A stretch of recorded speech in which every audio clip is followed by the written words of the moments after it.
دنیا میں کیا کیا چاہیے، مرتے وقت کیا چاہیے، قبر میں کیا چاہتا ہوں، محشر کے دن میں اپنے لیے کیا چاہتا ہوں، ان دنیا اینڈ ان ہیئر آفٹر آپ کی نیڈز کیا ہیں. ٹھیک ہے، ان تمام نیڈز کو، ان تمام خواہشات کو ایز اے مسلم مد نظر رکھیے. اور اب میں آپ کے سامنے ایک بہت ہی خوبصورت سا نچوڑ، بہت ساری احادیث کا عطر بیان کرنے جا رہا ہوں. ٹھیک ہے، علماء بیٹھے ہیں، وہ جانتے ہیں کہ میں جتنے جملے کہوں گا تقریباً تمام ہی کے موضوع پر نبی پاک کی حدیث موجود ہے صلی اللہ تعالیٰ علیہ وسلم. مثال کے طور پہ آپ بیمار ہیں، شفا چاہتے ہیں، درود پاک پڑھیے. آپ اپنی روزی میں برکت چاہتے ہیں، درود پاک پڑھیے. آپ قرضے میں ہیں اور قرضے سے نکلنا چاہتے ہیں، آپ درود پاک پڑھیے. آپ دنیا میں ذلت و رسوائی سے بچ کر عزت چاہتے ہیں، آپ درود پاک پڑھیے. آپ ٹینشن فری لائف چاہتے ہیں، کوئی مصیبت پریشانی میں پھنسوں نہ، آپ درود پاک پڑھیے. آپ چاہتے ہیں کہ مرتے وقت کلمہ نصیب ہو جائے، آپ درود پاک پڑھیے.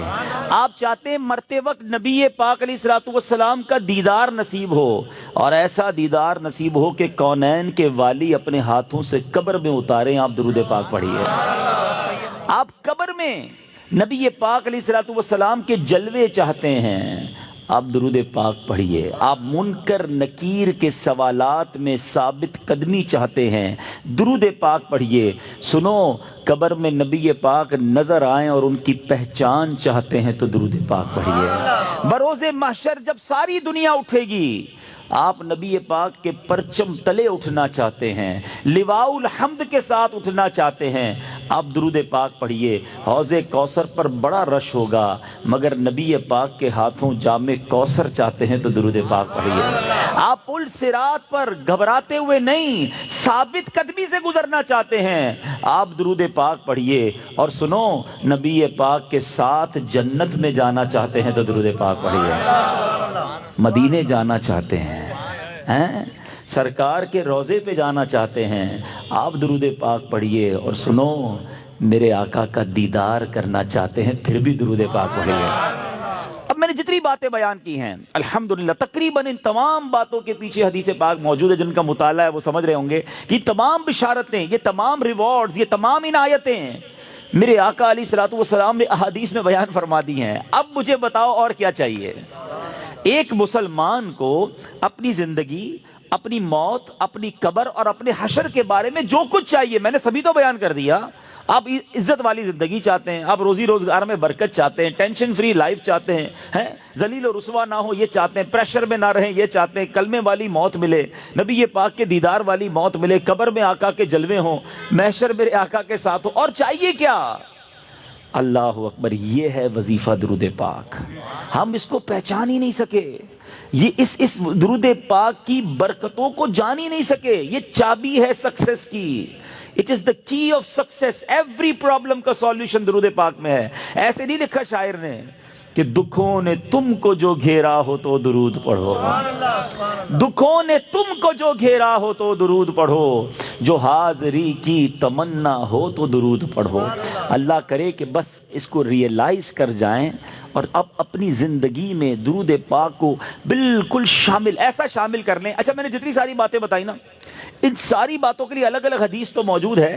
میں آپ کو ایک اور خوبصورت حدیث سناتا ہوں جو اس بات کو مزید ایلابوریٹ کر دے گی. نبی پاک علیہ الصلوۃ والسلام کی بارگاہ میں ایک صحابی آئے، کہتے حضور صلی اللہ تعالیٰ علیہ وسلم، میں اپنی ضروریات زندگی، کھانا پینا سونا، اپنے معمولات کے بعد اپنی لائف کا 25%، ایک چوتھائی وقت آپ پر درود پڑھنے میں صرف کروں گا. نبی پاک علیہ الصلوۃ والسلام نے فرمایا بہت اچھی بات. حدیث کا خلاصہ ہے، تھوڑا بڑھا لو تو اور اچھا ہے. کہتے حضور 50% آپ اپنے وقت کو درود پاک میں صرف کروں گا. فرمایا بہت اچھی بات ہے، لیکن اور بڑھا لو تو اچھا ہے. کہتے حضور اب 75% درود پاک میں ٹائم گزاروں گا. فرمایا اور بڑھا لو تو اچھا ہے. کہتے بس اب اپنے ضروریات کے بعد حضور سارا دن آپ پر درود پڑھتا رہوں گا. فرمایا اگر ایسا کرو گے تو تمہاری ساری مشکلوں کے لیے کافی ہوگا، تمہاری تمام ضروریات کے لیے کافی ہوگا. اٹ مینز یہ سولوشن ہے.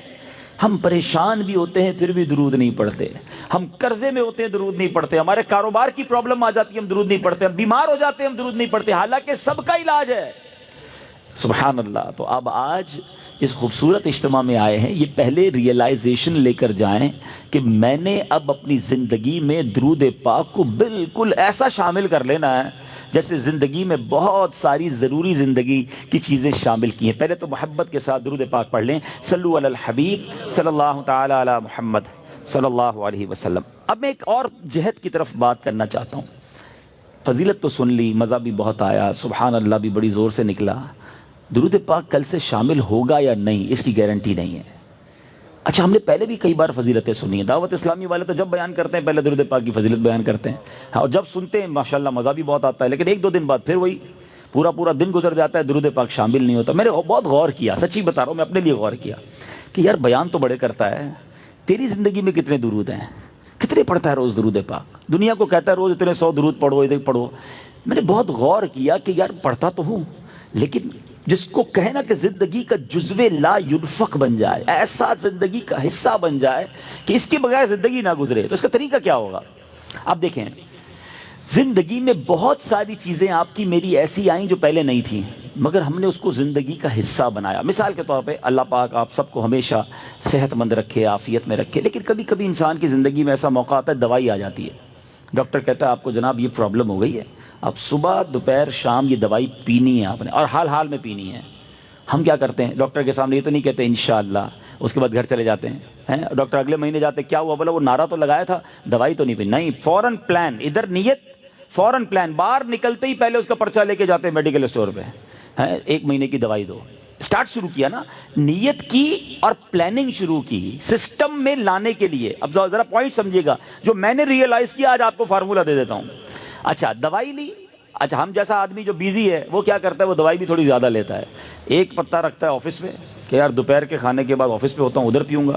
ایک رکھتا ہے ادھر جدھر بیڈ روم میں بیڈ ہوتا ہے, اور بچوں کی والدہ کو بھی کہہ دیا, اب آفس والوں کو بھی کہہ دیا بھائی یاد سے مجھے دوائی پلا دینا. سسٹم بنایا نا. اب آپ کی دوائی نہیں چھوٹ رہی ہے, آپ کی دوائی تینوں ٹائم ہو رہی ہے, لنچ میں بھی کھا رہے ہیں, ناشتے میں بھی کھا رہے ہیں, رات کو بھی کھا رہے ہیں. کیسے آ گئی, لائف میں تو نہیں تھی, انوالو کیا آپ نے, پلان کیا. اب یہ زندگی کا ایسا حصہ بنی کہ آپ دوائی نہیں بھول رہے. ایسی بہت ساری چیزیں ہیں. میں چاہتا ہوں میں درود بھی کبھی نہ بھولوں, میں روز درود پڑھوں, کیونکہ مر جاؤں گا تھوڑے دنوں میں, تھوڑی تو دن رہ گئے لائف کے. اگر یہ پڑھ کر نہ گیا, یہ ذکر و درود زبان پر نہ رہے, تو یہ ساری نیکیاں برکتیں جو سنتا ہوں کیسے ملیں گی مجھے؟ اب سسٹم کیسے بنے گا؟ اب میں نے جو اپنے لیے بنایا وہ اچھی نیت سے بتا دیتا ہوں آپ کو. سب سے پہلے اپنے ساتھ تسبیح رکھنا شروع کریں. تسبیح جو ہے نا, یہ زبان کی لگام ہے, یاد رکھیں. کوئی بھی تسبیح ہو آپ کے ساتھ ہونی چاہیے. اچھا, تسبیح بھی ایک نہ لیں, آپ تسبیح لیں 3-4. ایک رکھیں اپنی گاڑی میں, ایک رکھیں اپنے بیڈ روم میں جہاں آپ لیٹتے نا اپنے ساتھ ادھر, ایک رکھیں اپنی آفس کی ٹیبل پر. یہ تسبیحاں آپ کو یاد دلائیں گی درود باقی ہے, ذکر باقی ہے. جدھر موقع ملے آپ کو کوئی کہنا یار 5 منٹ میں آتا ہوں, 5 منٹ میں موبائل نہ نکالیں اور براؤزنگ شروع نہ کر دیں, 5 منٹ میں نکالیں تسبیح اور آپ درود پڑھنا شروع کر دیں. وہ 5 منٹ میں بھر لیں, نہیں 10 منٹ میں آ جائے, مسئلہ نہیں, میرے 100 درود ہو جائیں گے. آپ کو انتظار مہنگا نہیں لگے گا, آپ کو ویٹنگ ٹائم بور نہیں کرے گا. آپ کو پتہ ہے اس نے انتظار کرایا, میرے نہ جانے کتنے گناہ معاف ہو چکے ہیں. ایک دوسرا فارمولہ. اچھا, کسی کو یہ نہ لگے میرا تسبیح کا کاروبار ہے, مولانا صاحب کنٹینر بک کر کے آئیں اور آج جناب سب کو 4 تسبیح کا کہہ رہے ہیں. میرا کوئی تسبیح کا کاروبار نہیں بھائی. میں جو اللہ جانتا ہے میری نیت کیا ہے, کہ میری اور آپ کی لائف میں درود پاک ایک ایسا جز بن جائے کہ میرا کوئی دن نہ گزرے کثرت سے درود پڑھے بغیر. اچھا, پھر دوسرا کام ایک اور کر لیں. تقریباً سارے لوگ واک کرتے ہیں, اچھی بات ہے, صحت کے لیے کرنی چاہیے. جب بھی واک کریں نا, جس طرح جوتے پہنے بغیر واک نہیں کرتے نا, آپ نے شوز رکھے ہوتے ہیں واک کے, آپ تسبیح ضرور لیں. کھڑے ہو جائیں, نہیں میری تسبیح کہاں ہے, تسبیح لا کے دو. آپ وداؤٹ تسبیح واک نہ کریں. آپ بلیو کریں آدھا گھنٹہ واک کرو گے انشاءاللہ 1000 درود پاک ہو جائیں گے. آپ اس پہ اور بھی وظائف شامل کر لیں. کلمہ پاک کی تسبیح ایک پڑھوں گا, ایک سبحان اللہ و بحمدہ سبحان اللہ العظیم پڑھ لوں گا. استغفار 70 بار نبی پاک روزانہ پڑھا کرتے, میں انشاءاللہ 70 بار استغفار بھی پڑھ لوں گا. آپ اپنا پورا جس کو کہتے ہیں شیڈیول بنا سکتے ہیں, اور یقین کرو جس دن ذکر و اذکار دبا کے کیے ہوں گے نا, جس کو کہتے ہیں رچ کے, اس رات کو نیند بھی بڑی اچھی آتی ہے. ہاں, کہ اللہ کی رحمت سے ضائع نہیں کیا آج کا دن. آج اللہ کی رحمت سے میرے آقا کا بھی ذکر کیا, اللہ کا بھی ذکر میری زبان نے کیا. اگر یہ پلان, یہ پلان کب بنے گا؟ جب اس کی اہمیت محسوس ہوگی. کہیں گے یار مولانا صاحب اتنے ساری باتیں باقی ہیں, پتہ نہیں کس موضوع کو لے کے بیٹھ گئے. ٹھیک ہے, آپ کی مرضی, اگر آپ کو یہ نارمل اور آرڈنری بات لگتی ہے, ورنہ بلیو کریں ہمارے اسلاف اتنا ذکر کرتے تھے. بزرگان دین کی سیرت کو پڑھیں نا, ایک بزرگ کے بارے میں آتا ہے وہ ہر وقت ذکر الہی کرتے تھے. ایک بار کسی راستے سے گزرے, واپس آئے, پھر اس روڈ سے گزرے. کسی نے کہا حضرت ابھی تو گزر کے گئے تھے اس گلی سے. کہتے ہیں ہاں گزر تو گیا تھا, مگر گزرتے گزرتے اللہ کا ذکر نہیں کیا تھا. میں چاہتا ہوں میں زندگی میں جس سڑک سے گزروں, جس راستے سے گزروں, اس راستے کو, اس سڑک کو اللہ کے ذکر کا گواہ بنا کر جاؤں. یہ مائنڈ سیٹ تھا. حضرت جنید بغدادی رحمت اللہ تعالی علیہ اپنے زمانے کے ولی ہیں, اولیاء کے سردار ہیں. کتنی نیکیاں تھیں ان کے پاس, ہمارے پاس تو ہے ہی کچھ نہیں, مگر اتنا اللہ کا ذکر کرتے, زبان سے اتنے ذکر الہی کرتے تھے کہ ایک بار آپ گئے کسی باربر شاپ پہ مونچھیں بنوانے. تو جو مونچھیں کاٹنے والا تھا کہتا حضرت تھوڑی دیر خاموش ہو جائیں, آپ ذکر روک دیں, میں نے آپ کی مونچھیں کاٹنی, آپ کے ہونٹ کٹ جائیں گے. فرماتے تم اپنا کام کرو, میرے ہونٹوں پہ زخم لگتا ہے تو لگ جائے, میں اللہ کا ذکر نہیں چھوڑ سکتا. اصل میں وہ لوگ یہ سمجھ گئے تھے کہ یہ لائف جو ہے نا بہت تھوڑی ہے, جتنی نیکیاں کمانی ہے کما کے جائیں تاکہ ادھر آرام کریں. یہ آرام کا ٹائم نہیں ہے, یہ انجوائے کا ٹائم نہیں ہے. لائف دنیا جو ہے نا دار العمل ہے, جزا کا ٹائم, انعام کا ٹائم, سکون کا ٹائم, یہ آخرت کا ہے. بس کچھ لوگ سمجھ بیٹھے کہ یہی مزے کا ٹائم ہے, یہی عیش کرنے کا ٹائم ہے. یہاں جناب انجوائمنٹ میں لگ گئے, نہ نمازیں پڑھتے ہیں, نہ قرآن پڑھتے ہیں, نہ ذکر کرتے ہیں. ارے ادھر جمع کرو, ادھر مزہ آئے گا, ادھر نیکیاں کمانی. وہ کہتے ہیں نا سیزن لگا ہوا ہے. لوگ کاروباری لوگ کہتے ہیں یار ان دنوں میں ہمارا بڑا سیزن ہے, ہم بہت کام کرتے ہیں, سیزن کے بعد پھر ریسٹ کریں گے. جب تک میری آپ کی سانسیں باقی ہیں نا, نیکیوں کا سیزن لگا ہوا ہے. کر لو جتنی نیکیاں کرنی ہے, نوافل پڑھیں, درود پڑھیں, ذکر کریں, حرام کاموں سے بچیں, تاکہ جب قبر میں جائیں نا, آپ کو پتہ ہے کچھ خوش نصیب ایسے ہوں گے جب وہ قبر میں جائیں گے تو ان کو فرشتوں کی طرف سے کیا ندا دی جائے گی, انعام پتہ ہے کیا دیا جائے گا؟ نم کا نومت العروس, سو جا کہ جیسے دلہن سوتی ہے. قبر کے اندر ایسے سکون سے سو جا, بے فکر ہو کر, کیونکہ اب اللہ اس سے راضی ہے. وہ ایسی زندگی گزار کر آیا ہے, تو اللہ کرے میں اور آپ ایسی زندگی گزاریں. بزرگوں کا ایک قول ہے, کاش دل میں اتر جائے, کہ زمین کے اوپر کام, زمین کے اندر آرام. اللہ زمین کے اوپر ایسا کام لے لے کہ جب زمین کے اندر جائیں نا تو وہاں آرام کریں. ادھر مار پڑی تو کدھر جائیں گے؟ اللہ کرے دل میں اتر جائے میری بات. نیت کرتے ہیں اب روز درود کثرت سے پڑھیں گے انشاءاللہ. میں بھی نیت کرتا ہوں, آپ بھی نیت کریں. اب ذکر و درود انشاءاللہ زبان پر جاری رہے گا, محبت کے ساتھ با آواز بلند ایک بار اور صلو علی الحبیب صلی اللہ تعالی علی محمد صلی اللہ علیہ وسلم. آج جس موضوع پر میں نے چند مدنی پھول پیش کرنے ہیں, دنیا میں جب ہمیں کوئی مشکل درپیش آتی ہے, کوئی ڈیفیکلٹ ڈے آتا ہے, کسی جگہ جانے کا پلان بنتا ہے, تو ہم اس کی پریپریشن کرتے ہیں, اس کی معلومات لیتے ہیں کہ یار میں فلاں ملک میں جا رہا ہوں, بتاؤ موسم کیسا ہوگا, اچھا وہاں کرنسی کون سی چلتی ہے, کوئی جان پہچان والا بندہ ہو تو ذرا اس کا نمبر بھی دے دو, کوئی مصیبت آ جائے تو رابطہ رہے گا. 2-4 لوگوں سے پلاننگ کر رہے ہوتے ہیں یار فلاں جگہ جانا ہے. اچھا اسی طرح پاکستان میں بھی رہ رہے ہیں, لیکن کوئی انٹرویو آ گیا, کوئی کسی بڑی آفس میں جانا ہے, کسی بڑے بندے کے پاس جانا ہے, تو بندہ ادھر بھی سوچ رہا ہوتا ہے کہ یار کس طرح معلومات کر لوں کہ کیا پوچھیں گے, کیا سوال ہوگا. ہم ہر ڈیفیکلٹی سے پہلے پریپریشن کرتے ہیں, یہ ہماری ایک سائیکی ہے انسان کی. لیکن ہم سب جانتے ہیں کہ ایک ایسا ڈیفیکلٹ ڈے, ایک ایسا مشکل دن جو ہم سب نے فیس کرنا ہے, اور اس سے زیادہ مشکل دن کوئی اور نہیں ہے کائنات میں, اس سے زیادہ ڈیفیکلٹ ڈے کوئی اور نہیں ہے. لیکن لگتا ایسا ہے کہ پریپریشن تو دور کی بات ہے, اس کا ذکر بھی کوئی نہیں کرتا, سوچتا بھی نہیں کہ یار وہ دن آنے والا ہے. وہ دن ہم سب نے فیس کرنا ہے, اور اس دن کو ریمیمبرنس کے لیے, اس دن کو بار بار ریکال کرنے کے لیے کیا شاندار اللہ تبارک و تعالیٰ نے نظام بنایا. قرآن پاک جا بجا میں اس دن کی یاد دلاتا ہے. لیکن بالخصوص اگر نماز کو دیکھیں, جب ہم نماز پڑھتے ہیں تو بار بار کیا پڑھتے ہیں؟ سورہ فاتحہ پڑھتے ہیں نا. کتنا شاندار ایک گویا ریکال ہے.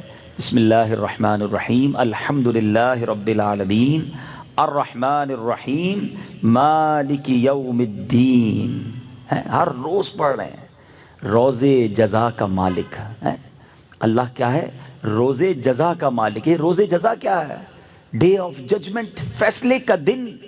یہ دن ہے قیامت کا. ہم روز یاد کر رہے ہیں سورہ فاتحہ میں, مگر سوچتے نہیں کہ اس دن ہوگا کیا، میں نے کیا تیاری کی ہے اس دن. اتنا ڈیفیکلٹ ہے. ادھر تو کوئی سورس بھی چل جاتی ہے نا، یار فلاں جگہ جا رہا ہوں ایک کال کر دینا، بلکہ ایسا کرو یار تم میرے ساتھ ہی چل دو، آپ کی بڑی اچھی سلام دعا، آپ بھی آ جاؤ. کوئی ساتھ دینے والا جس دن نہیں ہوگا، میں اکیلا اللہ کی بارگاہ میں پیش ہوں گا، اور میرے سامنے ڈیفیکلٹیز اور پہاڑ کتنے بڑے بڑے ہیں بعد میں بتاؤں گا. اور آپ کو بھی معلوم ہے کہ سوائے ایک ہستی کے کوئی ساتھ دینے والا نہیں ہوگا. لیکن ذرا پہلے قرآن کا ایک مختصر جائزہ لیتے ہیں کہ قرآن نے کیسا شاندار اسلوب اختیار کیا، بار بار ہمیں سمجھایا، بار بار ہمیں بتایا. اللہ تبارک و تعالیٰ قرآن مجید فرقان حمید کی سورہ قارعہ، یہ 30ویں پارے کی سورت ہے، اور قارعہ کے بارے میں علماء فرماتے ہیں کہ یہ قیامت ہی کا ایک نام ہے، another name of قیامہ. اور آپ ذرا دیکھیں کہ مختصر سی صورت میں ایک سینیریو بھی بتایا اور تمہارے ساتھ ہونا کیا ہے یہ بھی بتا دیا.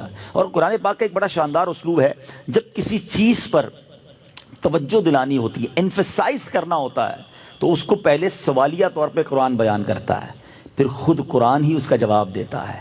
بسم اللہ الرحمن الرحیم. قرآن کہتا ہے القارعۃ ما القارعہ، دل دہلانے والی. اور تم نے کیا جانا کیا ہے دل دہلانے والی؟ فرماتا ہے القارعۃ ما القارعہ، دل دہلانے والی. کیا ہے وہ دہلانے والی؟ another question وما ادراک ما القارعہ، اور تم نے کیا جانا کیا ہے وہ دل دہلانے والی؟ قرآن ہی ہم سے سوال کر رہا ہے، تاکہ اب دیکھیں میں یہ سوال بھی کر رہا ہوں، میں ترجمہ بھی کر رہا ہوں، تو آپ سب کی توجہ کیچ ہو رہی ہے. اور کیا خوبصورت انداز ہے کہ پہلے توجہ لی جاتی ہے، پھر اسے بیان کیا جاتا ہے تاکہ مزید دل میں بات اتر جائے. آپ نے سورہ قدر میں بھی یہ اسلوب دیکھا ہوگا، اِنَّا أَنزَلْنَاهُ فِي لَيْلَةِ الْقَدْرِ وَمَا أَدْرَاكَ مَا لَيْلَةُ الْقَدْرِ. پھر قرآن نے جواب دیا کہ لَيْلَةُ الْقَدْرِ خَيْرٌ مِّنْ أَلْفِ شَهْرٍ. پہلے کوسچن دین آنسر. اب چونکہ ایک اہم بات کی جا رہی ہے، ریئلائزیشن کروائی جا رہی ہے، تو القارعۃ ما القارعہ وما ادراک ما القارعہ، تم نے کیا جانا کیا ہے دل دہلانے والی؟ اب قرآن بتا رہا ہے کہ وہ کیا ہے، اس دن کیا ہوگا. فرمایا یوم یکون الناس کالفراش المبثوث. فرمایا اس دن آدمی ایسے ہوں گے جیسے پھیلے ہوئے پتنگے. آپ نے بارش میں دیکھا ہوگا لائٹ کے گرد پتنگے گھوم رہے ہوتے ہیں، کوئی ادھر جا رہا ہوتا ہے، کوئی ادھر جا رہا ہوتا ہے، کوئی ڈائمنشن نہیں ہوتی، کوئی گر رہا ہوتا ہے. جس طرح بدحواس پتنگے ہوتے ہیں نا، اس طرح لوگ بدحواس ہوں گے. نوبڈی، کوئی سمجھ ہی نہیں پا رہا ہوگا کہ ہو کیا رہا ہے، اتنی دہشت ہوگی، اتنا خوف ہوگا. پھر آگے فرمایا یہ تو بندوں کا حال ہے نا. ماؤنٹینز، رینج آف ماؤنٹینز ہیں، کتنے بڑے بڑے پہاڑ ہیں. ہم جب پہاڑ کے سامنے جاتے ہیں، کبھی آپ ماؤنٹین ایریا میں گئے ہوں گے، اپنی اوقات اتنی سی لگتی ہے، یار میں کتنا اور یہ کتنا بڑا، اللہ کی شان، کتنی طاقت ہوگی اس میں، کتنے معدنیات، کبھی لاوا نکل رہا ہوتا ہے، کبھی پیٹرول نکل رہا ہوتا ہے، کبھی ماربل کے پہاڑ، اتنے بڑے بڑے پہاڑ سالوں سے توڑ رہے ختم ہی نہیں ہو رہے. مگر یہ سارے پہاڑ کیا ہو جائیں گے؟ قرآن کہتا ہے یوم یکون الناس کالفراش المبثوث، آدمی ہوں گے پھیلے پتنگے. وتکون الجبال کالعہن المنفوش. کبھی آپ نے دیکھا وہ رضائی بنانے والا اون کی رضائی بناتا ہے، ڈنڈا مارتا ہے اس میں تو اون اڑ رہی ہوتی ہے. فرمایا جیسے اون دھنکی ہوئی اون ہوتی ہے نا، اون جس طرح اڑتی ہے ایسے یہ پہاڑ اڑ رہے ہوں گے. ٹرائی ٹو انڈرسٹینڈ کیسا دن ہوگا. یعنی اب آپ کو پہلے اس دن کا سینیریو بتایا کہ اتنا خوفناک دن ہوگا. اب ہمارے ساتھ کیا ہوگا؟ اب فرمایا فَأَمَّا مَنْ ثَقُلَتْ مَوَازِينُهُ فَهُوَ فِي عِيشَةٍ رَاضِيَةٍ. قرآن کہتا ہے جس کی تولیں اسکیل پہ وزن نیکیوں کا بھاری ہو گیا نا، وہ بڑے مزے میں ہوگا، وہ چین میں ہوگا، وہ عیش میں ہوگا. لیکن دوسری سائڈ کیا ہوگا؟ وَأَمَّا مَنْ خَفَّتْ مَوَازِينُهُ فَأُمُّهُ هَاوِيَةٌ. جس کی تولیں کم پڑ گئیں تو فرمایا وہ نیچا دکھانے والی گود میں ہوگا. یعنی بڑی، جس کو کہیں کہ ڈاؤن، بہت نیچے چلا جائے گا، برباد ہو جائے گا. لیکن وہ کیا ہے؟ پھر اب قرآن پھر وہی انداز وما ادراک ما ہی، تم نے کیا جانا وہ کیا ہے نیچا دکھانے والی. اب خود آنسر دے رہا ہے قرآن، نار حامیہ، بھڑکتی ہوئی آگ ہے، شعلے مارتی ہوئی. That is day of judgment. Within few آیاتس ایک ہی صورت میں سینیریو بھی بتایا اور ہونا کیا ہے وہ بتایا، رزلٹ کیا آئے گا وہ بھی بتا دیا. یہ قرآن ایک جگہ نہیں، اتنی آیتیں میں بیان کرتا جاؤں کہ بندہ حیران ہو جائے. سورہ زلزال، اذا زلزلت الارض زلزالہا، ایک ایسا زلزلہ آئے گا زمین تھر تھر آئے گی. اور کیسی تھر تھر آئے گی؟ وَأَخْرَجَتِ الْأَرْضُ أَثْقَالَهَا، زمین اپنے خزانے باہر نکال دے گی، جو کچھ زمین میں ہے مردے بھی باہر آ جائیں گے، خزانے بھی باہر آ جائیں گے. ایسا زلزلہ ہوگا، ایسا ارتھ کویک ہوگا. مگر اس کے بعد کیا ہوگا؟ وَقَالَ الْإِنسَانُ مَا لَهَا، اور آدمی کہے گا اس زمین کو کیا ہو گیا، یہ اتنا کیوں ہل رہی ہے؟ يَوْمَئِذٍ تُحَدِّثُ أَخْبَارَهَا، فرمایا اس دن وہ اپنی خبریں بتائے گی. آج بندہ کہتا ہے یار ٹھیک ہے میں گڑبڑ کرتا ہوں، گناہ کرتا ہوں، کوئی دیکھ تو نہیں رہا نا، دروازہ بند کر دو، لائٹ آف کر دو، فلاں ملک چلتے ہیں، فلاں شہر جاتے ہیں، اپنے وطن میں لوگ جاننے والے ہیں، ادھر تو کوئی نہیں دیکھ رہا. یہ زمین گواہی دے گی، قرآن کہتا ہے. ابھی تھوڑی دیر پہلے میں نے کہا نا کہ ایک بزرگ کا سٹائل تھا کہ جدھر سے گزرتے تھے ذکر کرتے ہوئے تاکہ وہ زمین میری گواہی دے. میں ایک مشورہ بھی دوں گا، جو ٹریولرز ہیں نا، گھومتے پھرتے رہتے ہیں، بزنس ٹرپ پہ جاتے ہیں، ویسے ہی بڑے ٹورزم کے شوقین ہیں، آپ جدھر جایا کرو نا لالچ کر کے ادھر نماز پڑھا کرو کہ یار 2 رکعت ادھر بھی پڑھ لوں. اچھا ادھر گیا ہوں کسی بزنس میٹنگ میں، کسی ملک میں، کسی شہر میں، ذرا رکو یار وضو کر لوں، ٹائم ہے، ایک نماز ادھر پڑھ لوں. اس جگہوں کو اپنے سجدوں کے گواہ بناؤ، اپنے ذکر کی گواہ بناؤ. زمین کے بہت سارے حصے تمہاری نیکیوں کے گواہ ہونے چاہیے. انفارچونیٹلی بہت سارے لوگ ایسے ہیں جن کی زمین کے بہت سارے حصے گناہوں کے گواہ ہیں. یہ زمین اللہ کرے میری اور آپ کی یہ گواہی دے. انشاءاللہ یہ جو زین بھائی کا گھر ہے، ان کا گارڈن یہ گواہی دے گا کہ مولا یہ سب جمع ہوئے تھے اور یہاں تیرا ذکر کیا تھا، تیرے حبیب کا ذکر کیا تھا. اے اللہ یہ تیرے بندے ہیں اور تجھ سے محبت کر رہے تھے. یہ ہم سب نے سوچنا ہے. لیکن بہت سارے لوگوں کے ایسے بھی جناب حصے ہیں زندگی کے، ایسے گناہ ہیں کہ جو جہاں جاتے ہیں گناہ کرتے ہیں. وہ غور کرے وہ اللہ کو کیا جواب دیں گے. کوئی گواہ کی ضرورت نہیں ہے، زمین گواہی دے گی. اللہ کرے کہ ہم گناہوں سے بچ کر زندگی گزارنے والے بن جائیں. آگے قرآن کہتا ہے ایسی صورت کی جو آخری آیتیں ہیں، فَمَن يَعْمَلْ مِثْقَالَ ذَرَّةٍ خَيْرًا يَرَهُ، تو جس نے ذرہ بھر نیکی کی وہ دیکھے گا. وَمَن يَعْمَلْ مِثْقَالَ ذَرَّةٍ شَرًّا يَرَهُ، جس نے ذرہ بھر بھی گناہ کیا وہ دیکھے گا. آج بندہ کہتا ہے تھوڑی سی تو بات ہے یار، کون دیکھ رہا ہے؟ چلتا ہے ہماری مارکیٹ میں تھوڑا بہت جھوٹ بولنا چلتا ہے، اب فیملی ہے یار، فیملی میں تھوڑا بہت چلتا ہے، بچوں کی خوشی میں چلتا ہے. نہیں جناب، ذرہ بھر گناہ بھی دکھایا جائے گا. چھوٹی چھوٹی نیکیاں چھوڑ دیتے ہیں لوگ، نفل ہی ہے نا، صدقہ ہی تو ہے، فرض تو نہیں ہے. اللہ کے بندوں موقع ملے تو نیکیاں کرتے جاؤ، کیونکہ یہ ذرہ ذرہ نیکیاں بھی تمہارے نامہ اعمال میں لکھی جا رہی ہیں. اور کیا معلوم، جب ذرا غور کریں کہ درود پاک کی جو میں تھوڑی دیر پہلے اہمیت بیان کر رہا تھا، ذکر و اذکار کی بات کر رہا تھا، ذرا امیجن کرتے ہیں ایک بندہ ہے قیامت کے دن اللہ کی بارگاہ میں پیش ہوا اور اسکیل لگایا گیا. ٹھیک ہے، اب نیکیوں کا پلڑا بھی ہے، گناہوں کا پلڑا بھی ہے، اور فقط ایک نیکی کم پڑ گئی.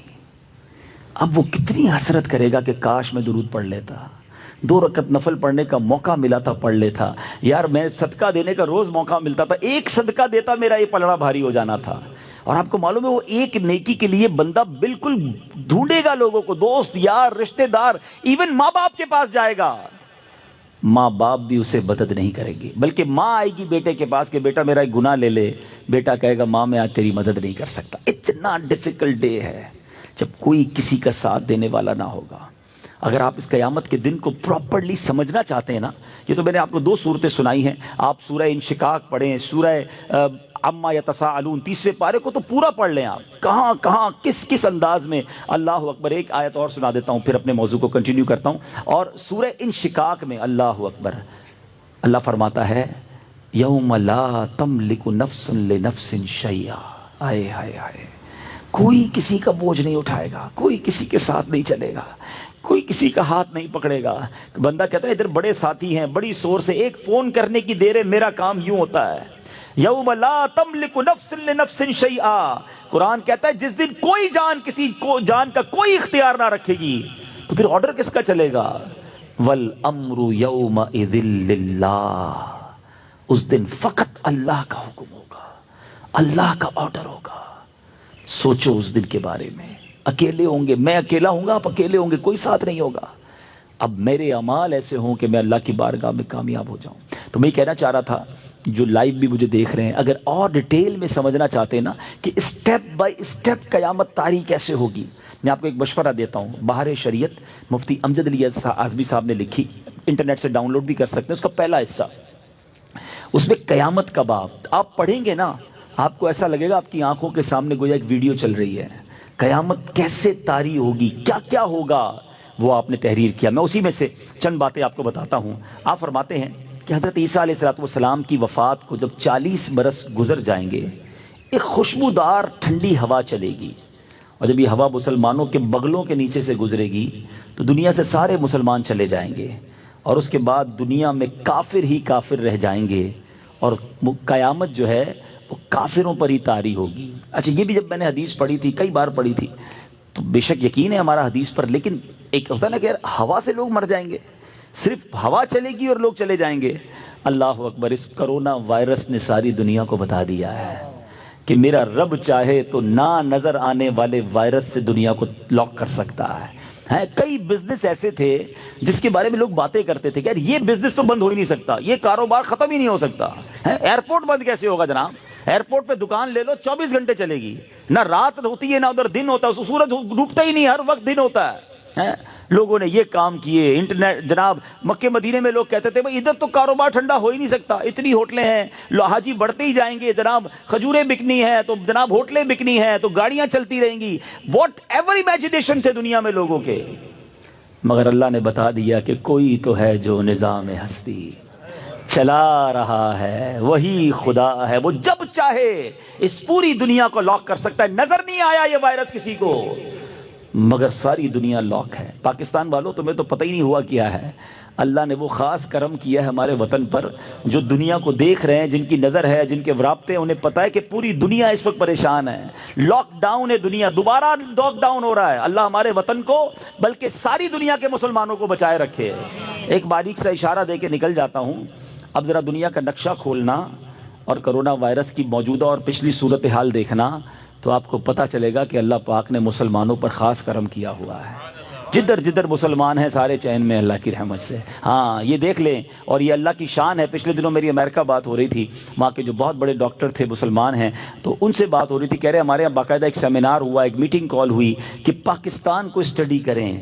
22 کروڑ کا ملک ہے، ان کے پاس میڈیکل فیسلٹیز نہیں ہیں، صفائی ستھرائی کا یہ حال ہے، اور جناب وہ لوگ بغیر ماسک لگائے گھوم رہے ہیں. ادھر کوئی اتنا بڑا مسئلہ نہیں ہے، ہمارے ہاسپٹل میں جگہ نہیں. کہتے سارے غیر مسلم ڈاکٹر تھے. میں نے کہا وجہ کوئی اور نہیں ہے، وہ کلمہ پڑھنے والے ہیں، وہ اذانیں دینے والے ہیں، وہ وضو کرنے والے ہیں، وہ اولیاء کو ماننے والے ہیں. اے میرے میٹھے اسلامی بھائیوں، آج نہیں، انشاءاللہ تاریخ بتائے گی. 2020 پر کتابیں لکھی جائیں گی. 2020 اتنا جلدی دنیا نہیں بھولے گی. اس پر بڑی ریسرچ ہونی ہے اور اگلے کئی سو سال تک ہونی ہے. اور دنیا نے اس بات کو پھر جا کے ماننا ہے کہ جناب اسلام تھا جو مسلمانوں کو بچا گیا. اور بہت ساری ایسی چیزیں تھیں. اولیاء کا فیضان پاکستان پر ہے. اللہ سلامت رکھے میرے پیر و مرشد کو. جب سے لاک ڈاؤن لگا ہے وہ دن ہے، آج کا دن ہے، روزانہ مدنی چینل پر اذان ہو رہی ہے. اب تک اذان کا سلسلہ ہے. اللہ کے ولی نے کہا اذان دینا یہ بلائیں ٹالے گا. یقین ہو تو رب کریم غیب سے مدد اتارتا ہے. ہم اللہ سے دعا کرتے ہیں، احتیاط بالکل کرنی چاہیے. مگر میں صرف یہ بتانا چاہ رہا ہوں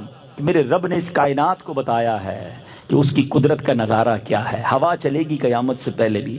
اگر یہی کرونا سانس کے ذریعے آتا تو، اگر ہوا میں ہوتا تو پھر وہی ہو جاتا، جو سونگتا وہ جاتا.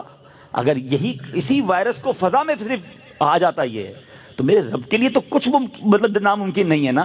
بہرحال ہوا چلے گی، مسلمان سارے دنیا سے چلے جائیں گے، اب صرف کافر ہوں گے، اور اب ان پر قیامت طاری ہوگی. حضرت اسرافیل علیہ السلام کو حکم دیا جائے گا سور پھونکنے کے لیے.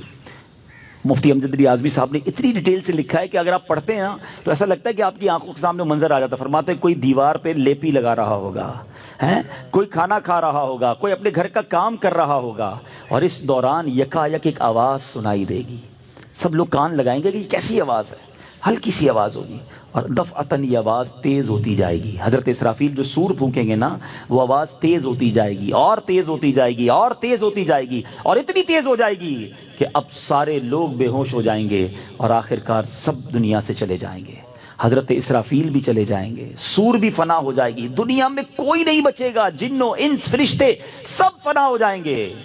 اللہ اکبر. اب اس وقت کیا ہوگا؟ اس وقت اللہ کریم عز و جل کی طرف سے ایک اعلان ہوگا، لمن الملک اليوم، آج کس کی بادشاہت ہے؟ کہاں ہے جبارین؟ کہاں ہے متکبرین؟ کہاں ہے وہ لوگ جو کہتے تھے میرے بغیر دنیا کا نظام نہیں چل سکتا؟ لمن الملک اليوم. مگر احادیث میں الفاظ ہیں، کوئی جواب دینے والا ہوگا تو جواب دے گا نا. اللہ تبارک و تعالیٰ ہی جواب عطا فرمائے گا، للہ الواحد القہار، صرف اللہ واحد قہار کی سلطنت ہے۔ پھر جب تک اللہ چاہے گا، یہ پھر دنیا میں صرف اللہ ہی ہوگا، پھر اس کے بعد اب پھر دوبارہ سور کو پیدا کیا جائے گا، پھر حضرت اسرافیل علیہ السلام کو زندہ کیا جائے گا، اور پھر سور پھونکی جائے گی۔ اب سب لوگ اہل محشر اپنی قبروں سے نکلیں گے۔ ترتیب پتہ ہے کیا ہوگی؟ سب سے پہلے میرے آقا علیہ السلام قبر منور سے نکلیں گے، روضہ انور سے، مدینہ منورہ سے۔ اور سنو، صدیق اکبر رضی اللہ تعالیٰ عنہ اور حضرت عمر فاروق کی شان دیکھو کہ نبی پاک کے ساتھ ہاتھوں میں ہاتھ ڈالے یہ بھی محشر کی طرف آئیں گے۔ ایک بار نبی پاک علیہ السلام صحابہ کے پاس آئے، اور حیات طیبہ میں دائیں ہاتھ میں حضرت ابوبکر صدیق کا ہاتھ ہے، بائیں ہاتھ میں حضرت عمر فاروق کا ہاتھ ہے، اور تشریف لائے، فرمایا دیکھ لو جیسے آج آئے ہیں محشر کے دن بھی ایسے ہی آئیں گے۔ پھر اہل بقیع، اہل معالی، جنت المالا، اہل بقیع، اور یہ سب لوگ اپنی اپنی قبروں سے نکلیں گے۔ ملک شام کی سرزمین پر یہ میدان سجایا جائے گا، سب لوگ محشر کے میدان میں پہنچیں گے۔ زمین تانبے کی ہوگی، سورج 1.25 میل پر ہوگا۔ پہلے اتنا پسینہ لوگوں کو بہے گا، کتابوں میں لکھا ہے کہ زمین جذب کرے گی 70 ہاتھ، 70 یارڈز پسینہ جذب ہو جائے گا۔ اب زمین میں بھی جذب کرنے کی طاقت نہ رہے گی، پھر وہ پسینہ اوپر آئے گا۔ جیسے جیسے گناہ ہوں گے، کسی کے ٹخنوں تک، کسی کے گھٹنوں تک، کسی کی کمر تک، سارے لوگ پریشان۔ آدھا دن قیامت کا انتظار میں گزرے گا۔ آج کسی کو دھوپ میں 5 منٹ کھڑا کرو نا، میں آ رہا ہوں، تو 5 منٹ میں بندہ پسینہ پسینہ ہو جاتا ہے۔ دھوپ میں 5 منٹ بھی نہیں کھڑے رہ سکتے، ایسی دھوپ، ایسی پیاس، اور 50% آف دا ڈے صرف انتظار میں گزر جائے گا۔ اب محشر میں لوگ جب پریشان حال ہو جائیں گے نا، اب آپس میں مشورہ کریں گے کہ بھائی کسی کے پاس تو چلو، کچھ حساب کتاب بھی شروع کراؤ۔ یعنی لوگ اتنے تنگ آ گئے ہوں گے کہ کچھ لوگ کہیں گے بے شک حساب کر کے جہنم میں ڈال دیا جائے، مگر حساب تو شروع کیا جائے۔ اس قدر فرسٹریٹ۔ اب اس کے بعد اہل محشر کہیں گے کہ حضرت آدم کے پاس چلتے ہیں۔ سب گھومتے گھومتے ڈھونڈیں گے حضرت آدم علیہ السلام کو، کہیں گے آپ ابو البشر ہیں، آپ اللہ تبارک و تعالیٰ نے آپ کو بڑا مرتبہ دیا، آپ صفی اللہ ہیں، آپ جنت میں اللہ تبارک و تعالیٰ کے کرم سے رہے ہیں، حضور آج ہماری مدد کیجیے، آج ہمارا حال دیکھیے، ہم آپ کی اولاد ہیں۔ حضرت آدم علیہ السلام فرمائیں گے کہ آج مجھے خود اپنی فکر ہے، آج اللہ نے جیسا غضب کیا ایسا پہلے کبھی نہیں کیا، کسی اور کے پاس جاؤ، اذهبوا الی غیری۔ اہل محشر حضرت نوح کے پاس جائیں گے، وہ بھی مدد نہیں کریں گے، حضرت موسیٰ کے پاس جائیں گے، وہ بھی مدد نہیں کریں گے۔ اس کے بعد وہ جب حضرت ابراہیم خلیل اللہ علیہ نبینا علیہ السلام کے پاس جائیں گے، وہ بھی فرمائیں گے میں تمہاری آج مدد نہیں کر سکتا۔ کہیں گے پھر آپ ہی تو بتائیں جائیں کس کے پاس؟ تو وہ کہیں گے کہ آج ان کے پاس جاؤ جن کے ہاتھ پر فتح کا باب ہے، جو شافع روز محشر ہیں، جو جناب رسول اللہ صلی اللہ تعالی علیہ وسلم ہیں، وہ اللہ کے حبیب ہیں، خاتم النبیین ہیں، وہی تمہاری مدد کریں گے۔ اب یہ سارے محشر کے لوگ ڈھونڈتے ڈھونڈتے نبی پاک علیہ السلام کے پاس آئیں گے، بڑی امید کے پاس آئیں گے، فریاد کریں گے حضور ہمارا حال دیکھیں، ہماری کیفیت دیکھیں، ہم آپ کے امتی۔ نبی پاک علیہ السلام یہ نہ فرمائیں گے اذهبوا الی غیری، میرے آقا فرمائیں گے انا لہا انا صاحبکم، آؤ میرے غلاموں میں آج اسی دن کے لیے ہوں، میں تمہاری مدد کروں گا۔ اب ذرا میں محشر کی اس پورے سینیریو کو یہاں روکتا ہوں، اور ایک سوال کریٹ ہوتا ہے، یہ ساری باتیں تو حدیث میں ہمیں پتہ چل گئی ہیں، تو ہم قیامت کے دن نہیں جائیں گے حضرت آدم کے پاس؟ کیوں جائیں حضرت ابراہیم کے پاس؟ کیوں جائیں حضرت نوح کے پاس؟ ہم ڈائریکٹ نبی پاک کے پاس چلے جائیں گے۔ کتابوں میں لکھا، نبی پاک نے صحابہ کو بتا دیا۔ اللہ اکبر۔ علماء کہتے ہیں معلوم بے شک ہو گیا ہے، مگر قیامت کے دن سب بھلا دیا جائے گا، یہ سب کچھ ہوگا، یہ سب کچھ اہل محشر کریں گے۔ تو کیوں کریں گے؟ وجہ کیا ہے؟ اس کا ریزن کیا ہے؟ اللہ اکبر۔ اس کے پیچھے بھی بڑا کمال کا جواب ہے، اور جب بھی ذہن میں کوئی گتھی الجھ جائے نا، تو بریلی کے تاجدار بڑی آسانی سے سلجھا دیتے ہیں۔ چلو چلتے ہیں اعلیٰ حضرت کے دربار میں کہ آپ بتائیں یہ امت کو پھرایا کیوں جائے گا، یہ سارا محشر کیوں تلاش کرے گا، پہلے ایک نبی کے پاس پھر دوسرے کے پاس۔ اعلیٰ حضرت کہتے ہیں خلیل و نجی، مسیح و صفی، سبھی سے کہی کہیں بھی بنی؟ سب کے پاس گئے نا، حضرت آدم کے پاس بھی گئے، حضرت نوح کے پاس بھی گئے، حضرت ابراہیم کے پاس بھی گئے، حضرت موسیٰ کے پاس، کہیں بات بنی نہیں بنی؟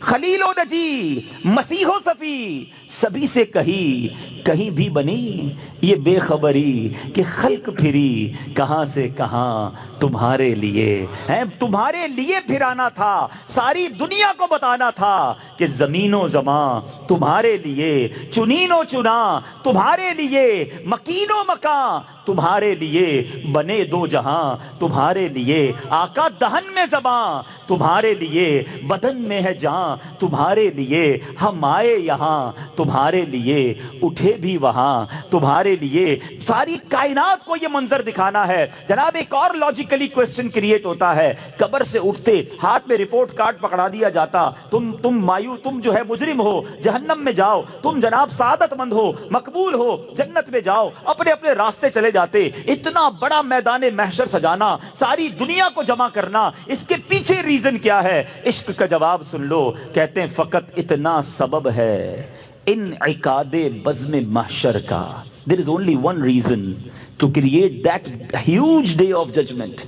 ایک ہی وجہ ہے، فقط اتنا سبب ہے انعقاد بزم محشر کا، آقا تمہاری شان محبوبی دکھائی جانے والی ہے۔ دیکھیں نا، مسلمان تو ایک لمیٹڈ ہے نا، بہت سارے اس وقت بھی دنیا میں لوگ ہیں، بلکہ زیادہ وہ لوگ ہیں جو نبی پاک کو نہیں مانتے، اسلام کو نہیں مانتے، اور ایسے ساری دنیا میں زیادہ ہی ہوں گے۔ جب قیامت طاری ہوگی، اگر خربوں لوگ ہوں گے تو اس میں بہت بڑی تعداد وہ ہوگی جو غیر مسلموں کی ہوگی، ساری زندگی اللہ سے دور رہے، اللہ کے نبی سے دور رہے۔ انہیں ایک دن تو بتانا ہے نا کہ حق کیا ہے، سچ کیا ہے، اللہ کے حبیب کا مرتبہ کیا ہے۔ سنو، کتابوں میں لکھا، علماء کہتے ہیں محشر کے دن جتنے غیر مسلم ہیں سب ایمان لے آئیں گے، سب مانیں گے ہاں یہ ہم مانتے ہیں اللہ کے نبی ہیں، آج ہم مانتے ہیں اللہ ایک ہے، اور جو یہ کہتے تھے وہ ٹھیک ہے، مگر اس دن ان کا ماننا جو ہے وہ قبول نہ کیا جائے گا۔ تمہیں مبارک ہو، تم نے آج مانا ہے، کیونکہ میرے اعلیٰ حضرت لکھتے ہیں آج لے ان کی پناہ، آج مدد مانگ ان سے، آج لے ان کی پناہ، آج مدد مانگ ان سے، پھر نہ مانیں گے قیامت میں اگر مان گیا۔ ادھر تو سارے مان جائیں گے، مگر ادھر کا ماننا نہ ماننا ہوگا۔ بہرحال میرے بیچ اسلامی بھائیوں، اب کیا ہوگا؟ نبی پاک سجدہ فرمائیں گے۔ وہ کیسا سجدہ ہوگا؟ اللہ کا اپنے حبیب علیہ الصلوۃ والسلام سے پیار دیکھیں، رحمت الہی دیکھیں۔ نبی پاک جب سجدے میں جائیں گے نا، اور جب اس سجدے میں نبی پاک طویل سجدہ کریں گے تو نبی پاک سے کہا کیا جائے گا؟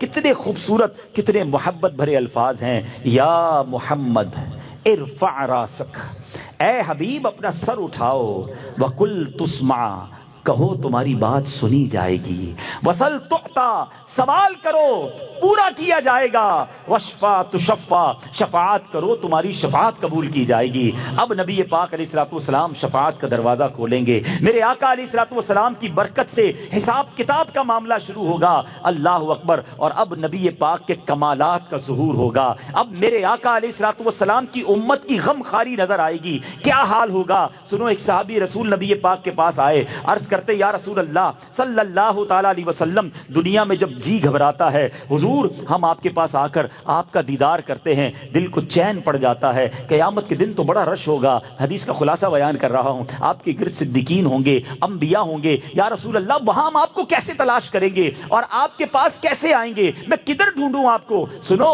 میرے آقا علیہ الصلوۃ والسلام نے یہ ایڈریس نہ دیا کہ قیامت میں ایک سب سے بڑا محل ہوگا، سب سے بڑا نورانی محل ہوگا، وہ میرا ہوگا کیونکہ میں خاتم المرسلین ہوں۔ نہیں، میرے آقا فرماتے مجھے تلاش کرنا ہو تو حوض کوثر پر آ جانا، اپنے پیاسے امتیوں کو اپنے ہاتھوں سے جام کوثر پلا رہا ہوں گا۔ اچھا دیکھو وہاں نہ پاؤں، وہ کہتے حضور اگر وہاں نہ ملے تو پھر کہاں آؤں؟ فرمایا ایسا کرنا، پل صراط پر آ جانا، رب سلم امتی کی صدائیں بلند کرتے ہوئے اپنے گناہگار امتیوں کو پل سے پار لگا رہا ہوں گا۔ کہ حضور اگر پل صراط پر نہ پاؤں پھر کدھر آؤں؟ کہتے ہیں فرماتے پھر ایسا کرنا، میزان پر آ جانا، میرے گناہگار امتیوں کے گناہوں والا پلڑا بھاری ہوگا، اپنے کرم سے ان کی نیکیوں کے پلڑے بھاری کر رہا ہوں گا۔ یا رسول اللہ اگر ادھر نہ پاؤں، فرماتے ہیں ان تین مقامات کے علاوہ تم مجھے کہیں اور نہ پاؤ گے، بس میرے یہی کام ہوں گے۔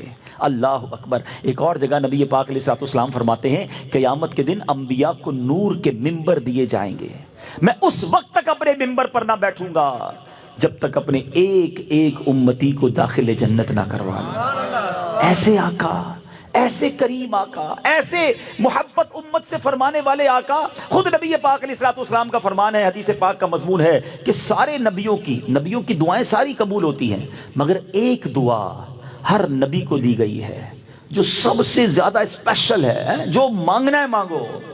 فرمایا سب نبیوں نے دنیا میں مانگ لی ہے، میں نے وہ دعا اپنی امت کے لیے قیامت کے دن کے لیے بچا کے رکھی ہے. اے گناہ گارو، وہ تم سے اتنا پیار کرتے ہیں، وہ تم سے اتنی محبت کرتے ہیں. فرمایا وہ دعا میں نے قیامت کے دن کے لیے بچا رکھی ہے. ایک اور حدیث پاک جس کا مضمون ہے، نبی پاک فرماتے مجھے آپشن دیا گیا کہ میری 50% امت بخش دی جائے یا شفاعت لے لو. کہتے ہیں میں نے شفاعت رب سے لے لی ہے کیونکہ یہ اس سے بھی زیادہ برکت والی ہے. ایسے میرے آقا ہیں. سیدی اعلیٰ حضرت کے برادر مولانا حسن رضا خان صاحب لکھتے ہیں نا کہ وہ جگہ تو کیسی ہوگی کہ ماں بھی نہیں پہچانے گی، والد بھی نہیں پہچانے گا، مگر آقا امتی کو کیسے ڈھونڈیں گے؟ فرماتے ہیں عزیز بچے کو ماں جس طرح تلاش کرے. ماں سے بچہ بچھڑ جائے کیسی تلاش کرتی ہے؟ عزیز بچے کو ماں جس طرح تلاش کرے، خدا گواہ یہی حال آپ کا ہوگا. وہ پاک دل کے نہیں جس کو اپنا اندیشہ ہجوم فکر و تردد میں گر گیا ہوگا. نبی پاک کو کوئی ٹینشن نہیں ہوگی مگر ہماری ٹینشن ہوگی، اور ان فکروں میں نبی پاک علیہ الصلوۃ والسلام گویا فکر مند ہوگے. کہتے حال یہ ہوگا ہزار جان فدا، نرم نرم پاؤں سے پکار سن کے اسیروں کی دوڑتا ہوگا. نبی پاک کو کون کہیں پکارے گا؟ آقا اس کی طرف، پھر اس کی طرف، کوئی قریب ترازو، کوئی لبے کوثر، کوئی صراط پہ ان کو پکارتا ہوگا. ہر طرف سے نبی پاک کی صدا لگ رہی ہوگی. ذرا سنو تو صحیح، اتنے دور دور مقام ہیں، آقا سب جگہ کیسے نظر آئیں گے؟ کیا خوب لکھتے ہیں، فرماتے مقام فاصلوں پر کام مختلف اتنے، وہ دن ظہور کمال حضور کا ہوگا. ارے اس دن پتا چلے گا میرے آقا کا کمال کیسا ہے. کیا خوبصورت بات لکھی. میں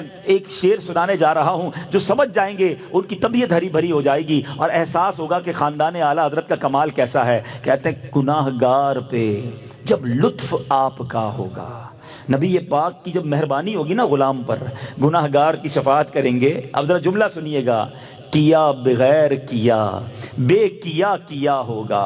شاعری کی دنیا کا شاہکار ہے، میں اس پر پورا بیان کر سکتا ہوں، اشارہ دے کر چلا جاؤں گا، لطف اٹھائیے گا اس شعر کا. 4 بار کیا یوز کیا ہے، کی کاف یا الف، ٹھیک ہے نا، 4 بار کیا یوز کیا ہے، چاروں بار معنی الگ ہے.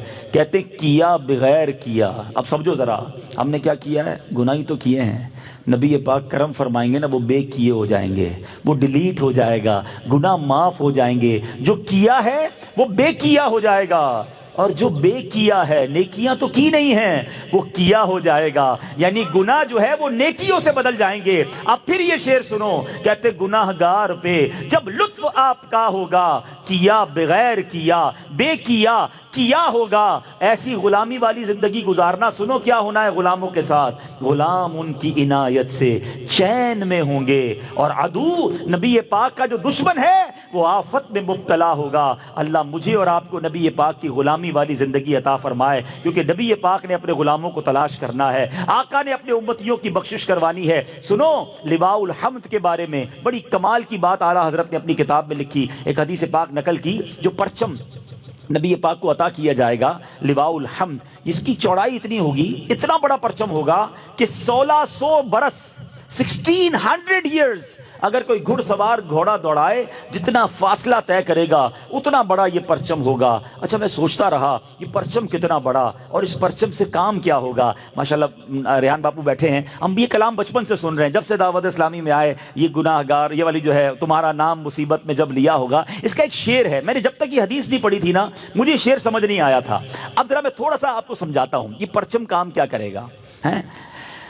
آپ میں سے ماشاءاللہ کئیوں نے حج کیا ہے. حج پہ ہوتے ہیں 35-30 لاکھ 25 لاکھ آدمی، اور پنجابی میں کہتے ہیں نا رش کہتے کس کو ہے، لگ پتا جاتا ہے. 25-30 لاکھ بھی اندازہ ہو جاتا ہے کہ عوام کس کو کہتے ہیں. ادھر کتنے ہوں گے محشر میں؟ 7-7.5 ارب تو ابھی ہے نا.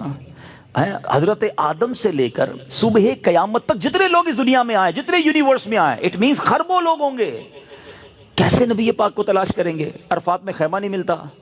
25-30 لاکھ لوگوں میں کھو جائے تو بندے کا پورا ہی ٹائم نکل جاتا ہے. تو اربوں لوگوں میں آقا کو کیسے تلاش کریں گے؟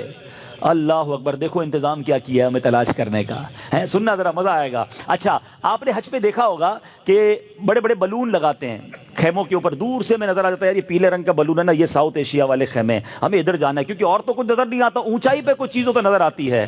اللہ اکبر، لواء الحمد بتائے گا آقا کدھر ہے۔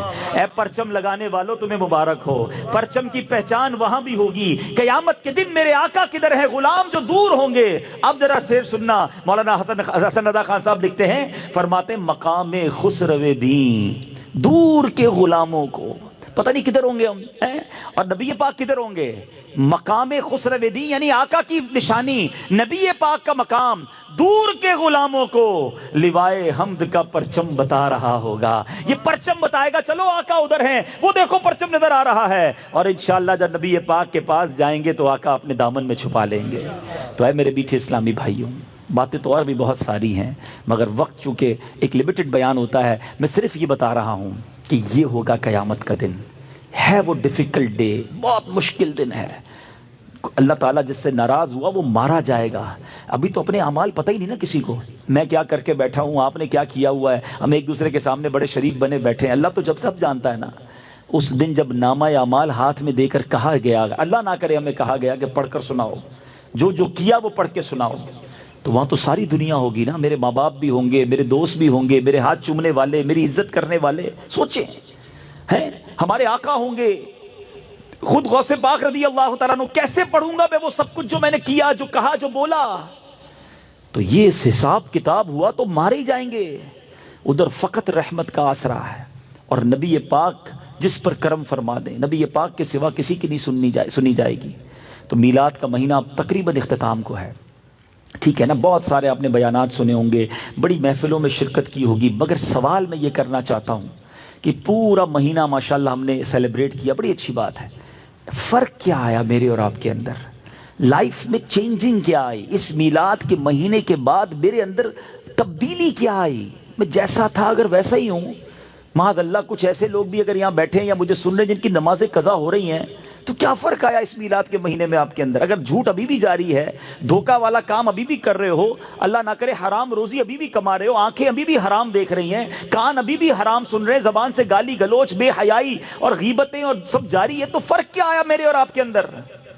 دیکھو ایسی زندگی نہ گزارنا کہ قیامت کے دن نبی پاک اگر ناراض ہو گئے نا، خدا کی قسم ان کے سوا کوئی آسرا نہیں ہے۔ There is only one personality، سنتے ہیں کہ محشر میں صرف ان کی رسائی ہے، صرف ان کی رسائی ہے، اور کوئی نہیں ہوگا جو ہمیں بچا پائے گا۔ تو اگر وہی ناراض ہو گئے تو پھر کدھر جائیں گے؟ تو اپنی زندگی گزارنے کا ایک ہی ٹارگٹ ہونا چاہیے۔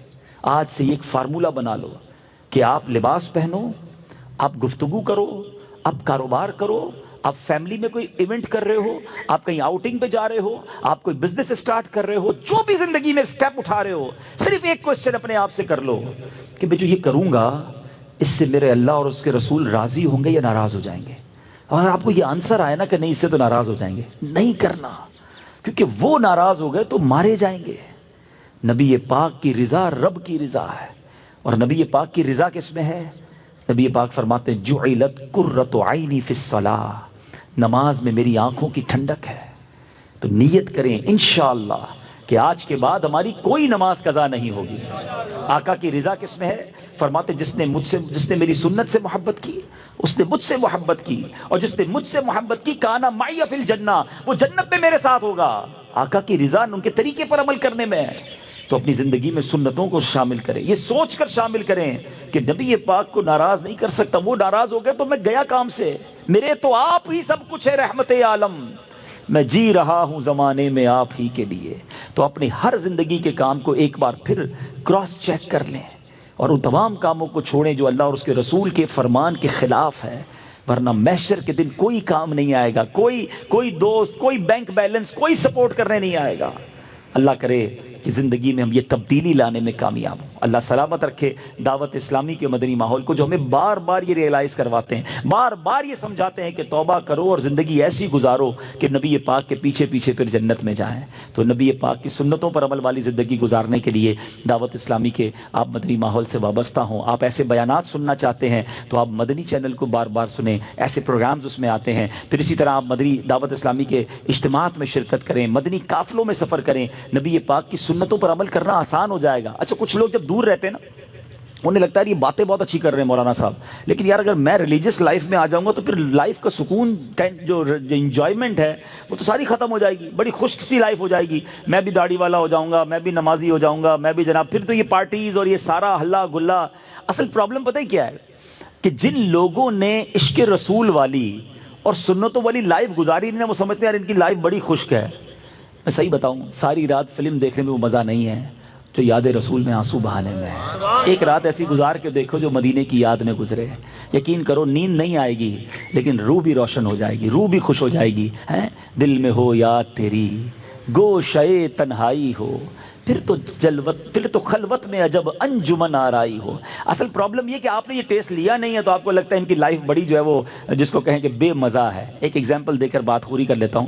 ایک دو دوست تھے، ایک دوست جو ہے وہ ویجیٹیرین تھا، کبھی بھی اس نے گوشت کھایا ہی نہیں، مچھلی کھائی ہی نہیں، چکن کھائی نہیں۔ اس کے سارے دوست کہتے ہیں یار کمال ہے یار، کبھی تو کھا لو۔ کہتا ہے مجھے دال سبزی سے اچھا کچھ نہیں لگتا۔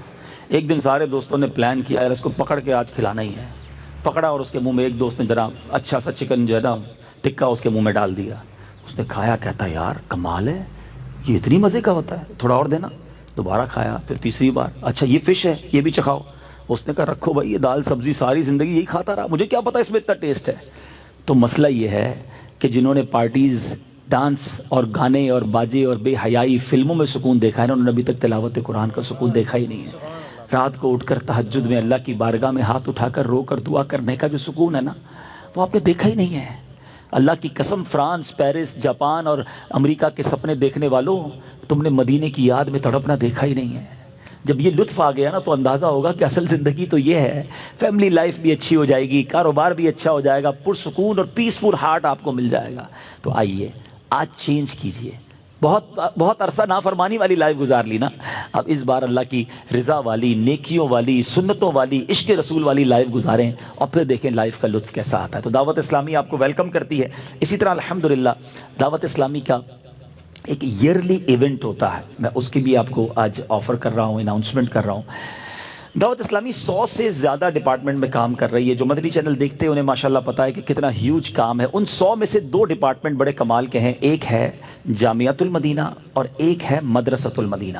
اور یہ 2 ڈپارٹمنٹ کرتے کیا ہیں؟ یہ بناتے ہیں حافظ قرآن، عالم دین، یہ پڑھاتے ہیں ناظرہ قرآن۔ آج کل اسلام پر بڑے حملے بھی ہو رہے ہیں، اور ہمیشہ یاد رکھیں جب بھی اسلام پر حملہ ہوتا ہے نا، اس کا جواب دیتے ہیں علماء۔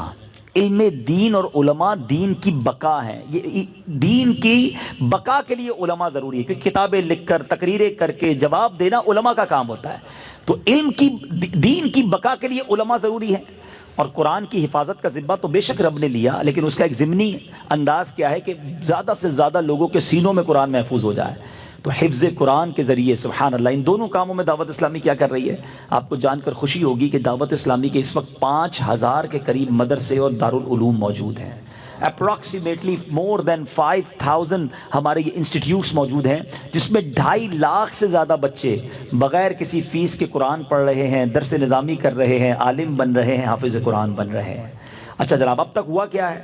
87,000 سے زیادہ حافظ قرآن بن چکے ہیں۔ دعوت اسلامی کے مدرسے شروع ہوئے 30 سال پہلے۔ آج یہاں انڈسٹریلسٹ بھی بیٹھے ہیں، بڑے بڑے فیکٹری والے بیٹھے ہیں۔ میں جاتا ہوں جب فیکٹری میں بتاتے ہیں ہماری روز کی اس مشین کی اتنی پروڈکٹ ہے، ہمارے مہینے کے اتنے کنٹینر جاتے ہیں، ہماری پروڈکشن اتنی ہے۔ بڑا بندہ اس پہ فخر کرتا ہے کہ ہماری پروڈکشن منتھلی ڈیلی اتنی ہے۔ 30 سال ہو گئے ہیں دعوت اسلامی نے یہ جامعہ اور مدرسے بنائے ہیں، ٹھیک ہے۔ اگر ان 30 سالوں کو ڈیوائیڈ کرتے ہیں ہماری پروڈکشن پر تو آپ کو جان کر خوشی ہوگی کہ دعوت اسلامی مسلسل پچھلے 30 سالوں سے روزانہ 8 حافظ قرآن اس دنیا کو دے رہی ہے۔ ہر دوسرے دن 3 علماء دعوت اسلامی پروڈیوس کر رہی ہے، ہر دوسرے یا تیسرے دن دعوت اسلامی ایک مدرسہ یا ایک جامعہ دنیا میں بنا رہی ہے۔ مجھے ایک فیکٹری بتا دو کہ جو علماء، حفاظ اور انسٹیٹیوٹ اس تیزی سے پچھلے 30 سالوں سے روزانہ بنائی چلی جا رہی ہے، تو اتنی بڑی انڈسٹری، اتنی بڑی نیکیوں کی فیکٹری میں آج آپ کو پارٹنر بننے کا موقع دیا جا رہا ہے۔ جب پاکستان میں کوئی بہت بڑا کاروبار چل رہا ہو اور وہ آفر کرے کہ چند سلیکٹڈ لوگوں کو میں شیئر دینا چاہتا ہوں، لوگ کہتے ہیں جلدی لے لو، موقع اچھا ہے۔ میں آپ کو کہہ رہا ہوں جلدی لے لینا، کیونکہ موقع اچھا ہے۔ یہ ثواب کی فیکٹری ہے۔ ہم میں سے بہت سارے حافظ نہیں بن سکے، ہم میں سے بہت ساروں کے بچے عالم بھی نہیں بن سکے، مگر جو عالم بن رہے ہیں، جو حافظ بن رہے ہیں، جو دین کی خدمت دنیا کے کونے کونے میں جا کر رہے ہیں، جو انٹرنیشنل ٹریول کرتے ہیں، وہ جانتے ہیں کون سا ملک ہے جہاں دعوت اسلامی کے مراکز نہیں، دعوت اسلامی کے مدرسے نہیں، ادھر سے علماء پڑھ کر ادھر جا کر دین کی خدمت کر رہے ہیں۔ تو اے میرے بیچے اسلامی بھائیو، ہم یہ سب تو نہیں کر رہے نا۔ تو اب ان دونوں ڈپارٹمنٹ کا ایکسپینڈیچر کتنا ہے، خرچہ کتنا ہے؟ تقریباً 350 کروڑ روپے سال کا خرچہ ہے صرف ان دونوں شعبہ جات پر، اور آسان کر دیتا ہوں، روز کا تقریباً 1 کروڑ روپے کا خرچہ۔ 365 دن ہوتے ہیں، 350 کروڑ تو ہو گئے۔ اچھا، لیکن خرچہ بہت زیادہ ہے، ہم نے اس کو آسان کر دیا، شیئر بنا دیے، یونٹس بنا دیے، 3.5 لاکھ یونٹ بنا دیے، پر یونٹ 10,000 روپیز۔ اب آپ کو آفر کی جا رہی ہے، یعنی سچی بات یہ کہ نیکیوں کا کام تو جاری تھا، اب آپ کو اس اتنے بڑے کام میں پارٹنر بننے کا موقع دیا جا رہا ہے کہ آپ اپنی زکوٰۃ اور اپنے عطیات سے دعوت اسلامی کے مدارس اور جامعات میں یونٹس لیجئے، تاکہ ان علماء، حفاظ جو بن رہے ہیں اور دین کے کام کر رہے ہیں، آپ اس میں حصہ دار بن جائیں۔ ایک حدیث پاک سناتا ہوں، علماء کے فضائل میں میرے آقا علیہ الصلوۃ والسلام فرماتے ہیں، جس کا مضمون ہے جب قیامت کا دن ہوگا، لوگ جنت کی طرف جا رہے ہوں گے، اعلان ہوگا کہ علماء رک جائیں، اور علماء سے کہا جائے گا اور لوگوں کی شفاعت کریں، سفارش کریں اور انہیں بھی جنت میں ساتھ لے جائیں۔ کیا پتہ قیامت کے دن میرا آپ کا کوئی ہاتھ پکڑ لے کہ حضرت آپ نے پیسے دیے تھے، میں عالم بن گیا، چلیں جنت میں ساتھ چلتے ہیں۔ تو یہ وہ انویسٹمنٹ ہے جو ضائع ہونے والی نہیں ہے، یہ ملٹی پلائی ہو کر، ابھی میں نے تھوڑی دیر پہلے قیامت کی آپ کو ہولناکی بتائی ہے، قیامت کے آپ کو جو پرابلمز ہیں وہ بتائے ہیں، یہ وہ صدقہ ہے جو روز قیامت کام آنے والا ہے، آپ کے اسکیل کے اندر، آپ کے نامہ اعمال میں وزن ڈالنے والا ہے۔ تو جس کو اللہ نے جتنا نوازا ہے، ایک شاندار ڈپارٹمنٹ ہے، آپ اس میں دعوت اسلامی کا ساتھ دیں۔ 15 نومبر کو ہمارا یہ ڈے ہم مناتے ہیں، جس کو مدنی عطیات مہم، فنڈ ریزنگ کمپین کہتے ہیں، ٹیلی تھون کہتے ہیں۔ آپ اس میں اپنے یونٹس ملائیں۔ آپ میں سے میں بہت سارے چہرے ایسے دیکھ رہا ہوں جن کو اللہ پاک نے بہت نوازا ہے، ہو سکے تو 12ویں کا مہینہ ہے، 1200 یونٹ دے دیں، 1200 نہیں تو 786 یونٹ دیں۔ اصحاب بدر کی نیت سے 313 یونٹ آپ اپنے بک کر لیں، نہیں تو کم از کم 112 یونٹ، ورنہ 12 یونٹ تو ہم سارے لے سکتے ہیں۔ تو بہرحال ہمارے ذمہ داران یہاں بھی موجود ہیں، مدنی چینل پر بھی مختلف نمبرز چل رہے ہوتے ہیں، اکاؤنٹ نمبرز چل رہے ہوتے ہیں، تو آپ نے انشاءاللہ دعوت اسلامی کے اس ٹیلی تھون میں ضرور حصہ ملانا ہے اور دل و جان سے ملانا ہے۔ اللہ کریم سے دعا کرتا ہوں، رب کریم روز محشر وہاں کی ذلت و رسوائی سے ہمیں بچائے، وہاں کی گھبراہٹ سے بچائے، وہاں کی پریشانیوں سے بچائے، نبی پاک کے لواء الحمد تلے ہمیں اٹھنا نصیب فرمائے، ہمارا نامہ اعمال ہمیں سیدھے ہاتھ میں عطا ہو، اور اے کاش جو بے حساب جنت میں جانے والے خوش نصیب ہوں ان میں ہمارا بھی شمار ہو جائے، اور اللہ کریم ہمیں اپنی راہ میں دل کھول کر خرچ کرنا نصیب فرمائے۔ آمین بجاہ النبی الامین صلی اللہ تعالی علیہ وسلم۔ صلو علی الحبیب۔ قبلہ تشریف لا چکے